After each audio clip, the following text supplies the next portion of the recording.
berhentilah sejenak sebelum Anda melanjutkan menonton video ini. Saya perlu Anda memahami sesuatu yang penting. Apa yang akan saya bagikan kepada Anda bukanlah tentang obsesi, bukan tentang mengendalikan siapapun, dan tentu saja bukan tentang memulai pertengkaran. Ini tentang psikologi. Psikologi perilaku yang nyata dan berbasis penelitian. Karena kenyataannya, pikiran dan tubuh manusia meninggalkan jejak setelah setiap pengalaman emosional atau fisik yang signifikan, dan mata yang terlatih dapat membaca jejak-jejak tersebut. Jika Anda memiliki perasaan yang mengganggu bahwa ada sesuatu yang tidak beres atau tidak jelas, tetaplah bersama saya, karena setelah video ini, Anda akan tahu persis apa yang Anda perhatikan. Dan yang lebih penting, Anda akan memahami mengapa tanda-tanda ini muncul dari perspektif psikologis. Saya bekerja di bidang psikologi. Saya bukan dokter, tetapi saya telah menghabiskan bertahun-tahun mempelajari perilaku manusia, psikologi wanita, dan dinamika hubungan.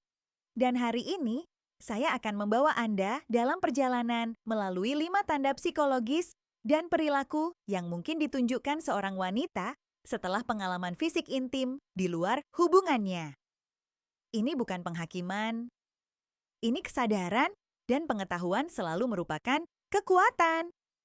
Izinkan saya memulai dengan sains, karena apa yang kita bicarakan di sini bukan hanya spekulasi. Sebuah studi yang diterbitkan dalam jurnal Hormones and Behavior menemukan bahwa tubuh manusia melepaskan sejumlah besar hormon seperti oksitosin, dopamin, dan serotonin setelah keintiman seksual. Hormon-hormon ini secara langsung memengaruhi suasana hati, perilaku, interaksi sosial, dan bahkan penampilan fisik dengan cara yang dapat diamati. Penelitian dari Universitas New Mexico juga menunjukkan bahwa wanita mungkin menunjukkan perubahan terukur dalam bahasa tubuh dan pola komunikasi setelah pengalaman fisik, seringkali tanpa disadari. Artinya, mereka bahkan mungkin tidak menyadarinya. Studi yang diterbitkan dalam Journal of Nonverbal Behavior menemukan bahwa orang yang menyembunyikan sesuatu yang penting menunjukkan pola halus dalam ekspresi wajah, gerakan sentuhan, dan pola bicara yang berbeda dari perilaku mereka biasanya. Penelitian lanjutan dalam ilmu keterikatan emosional menunjukkan bahwa keintiman fisik dapat menciptakan respons emosional yang kuat yang meninggalkan jejak yang jelas pada perilaku, terutama dalam bagaimana seseorang berinteraksi dengan pasangan utamanya dalam beberapa jam dan hari berikutnya. Ketika saya mengatakan tanda-tanda ini nyata, maksud saya tanda-tanda ini berdasarkan sains, bukan kecurigaan atau kecemasan. Sekarang, mari kita beralih ke tanda-tanda tersebut. Tanda pertama adalah perubahan mendadak dan tidak biasa dalam kehangatan emosional. Tanda ini bisa membingungkan karena tampak positif. Tiba-tiba, dia mungkin menjadi lebih baik, lebih penyayang, dan mungkin bahkan lebih dekat daripada sebelumnya. Dia mungkin memulai kontak atau menunjukkan minat ekstra, seolah-olah hubungan tiba-tiba membaik. Tetapi dari perspektif psikologis, apa yang terkadang terjadi adalah apa yang dikenal sebagai kompensasi rasa bersalah. Ketika seorang wanita melakukan sesuatu yang bertentangan dengan nilai-nilainya, pikiran bawah sadarnya mungkin mencoba menyeimbangkan perasaan ini dengan menunjukkan perilaku positif yang berlebihan terhadap pasangannya. Ini seperti timbangan internal. Di satu sisi, ada rasa bersalah, dan di sisi lain, pikiran bawah sadar mencoba mengisi timbangan dengan kebaikan dan perhatian. Polanya yang penting. Jika kehangatan ini datang tiba-tiba setelah periode dingin, dan jika Anda merasa itu sedikit berlebihan, seolah-olah itu adalah upaya untuk membuktikan sesuatu, maka ini adalah tanda yang patut diperhatikan. Karena kasih sayang alami terasa nyaman dan spontan, sementara kasih sayang yang didorong oleh rasa bersalah bisa tampak dipaksakan. Tanda kedua adalah kehati-hatian yang tidak biasa dengan telepon. Penting bagi saya untuk menjelaskan di sini. Privasi itu sendiri tidak berarti apa-apa. Banyak orang menjaga privasi mereka karena alasan yang sangat normal, Tetapi yang kita cari adalah perubahan.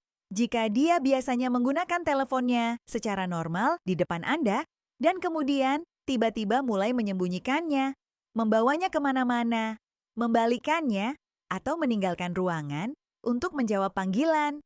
Perubahan ini memiliki makna psikologis. Dalam psikologi, ini disebut perilaku protektif. Ketika seseorang menyembunyikan sesuatu, hubungannya dengan hal itu berubah. Mereka menjadi lebih sadar akan hal itu dan lebih cemas tentangnya. Anda mungkin juga memperhatikan perubahan lain, seperti mengubah kode kunci, lambat menjawab, atau menjadi terlalu sensitif ketika telepon disebutkan. Intinya di sini adalah bahwa telepon bukan lagi sekadar perangkat. Ia telah menjadi pembawa sesuatu yang sensitif, dan tubuh bereaksi terhadap sensitivitas ini bahkan secara bawah sadar. Tanda ketiga adalah perubahan dalam hubungan fisiknya dengan Anda. Hal ini dapat terwujud dalam dua cara berbeda. Yang pertama adalah penarikan diri. Ia mungkin kurang menginginkan kedekatan, menghindari situasi intim, atau mengalami pendinginan interaksi fisik. Bentuk kedua, dan lebih kompleks, adalah peningkatan keintiman yang tak terduga. Tetapi dengan cara yang terasa terpisah. Seolah-olah koneksi fisik hadir, tetapi koneksi emosional tidak ada. Seolah-olah ada pertunjukan, bukan interaksi yang tulus. Ini terkadang disebut keintiman terpisah. Tubuh ada di sana, tetapi koneksi emosional tidak sedalam itu. Alasan psikologis di balik ini adalah bahwa pengalaman fisik dengan orang lain dapat menciptakan semacam penyeimbangan ulang atau konflik internal. Dan konflik ini terwujud dalam cara interaksi fisik ditangani. Tanda keempat adalah penjelasan berlebihan dan komunikasi defensif. Ketika seseorang menyembunyikan sesuatu, mereka mungkin mulai memberikan detail yang berlebihan. Mereka menjelaskan hal-hal yang tidak diminta, membenarkan hal-hal sederhana, dan mengisi kekosongan dengan kata-kata. Misalnya, pertanyaan sederhana mungkin dijawab dengan jawaban yang sangat panjang dan detail. Ini bukan spontan, melainkan berasal dari upaya untuk mengantisipasi pertanyaan atau melindungi diri dari kecurigaan. Semacam hipersensitivitas juga mungkin muncul, di mana ucapan biasa ditafsirkan sebagai tuduhan. Dalam psikologi, ini kadang-kadang dikenal sebagai proyeksi atau pertahanan psikologis. Ada juga fenomena yang dikenal sebagai efek Pinocchio, di mana sentuhan wajah atau ketegangan fisik selama percakapan dapat meningkat karena tekanan internal. Tanda kelima dan yang paling halus adalah jarak emosional sambil mempertahankan fasad normalitas. Segalanya mungkin tampak alami di permukaan, percakapan, tawa, interaksi sehari-hari. Tetapi jauh di lubuk hati, ada perasaan bahwa ada sesuatu yang berbeda. Normalitas sejati bersifat spontan. Normalitas yang dibuat-buat terasa dipaksakan. Reaksi dihitung dan interaksi kurang alami. Ini terjadi karena ada konflik internal antara keinginan untuk mempertahankan hubungan dan perasaan. Hal-hal lain yang belum dibahas. Menariknya, perubahan semacam ini sering dirasakan oleh orang lain, meskipun mereka tidak dapat menjelaskannya. Perasaan batin itu tidak selalu ilusi, bisa jadi hasil dari memperhatikan detail-detail halus yang belum sepenuhnya disadari. Sebelum saya mengakhiri, saya ingin mengklarifikasi poin yang sangat penting. Tanda-tanda ini bukanlah bukti konklusif apapun secara sendiri-sendiri. Setiap tanda dapat memiliki interpretasi yang sama sekali berbeda.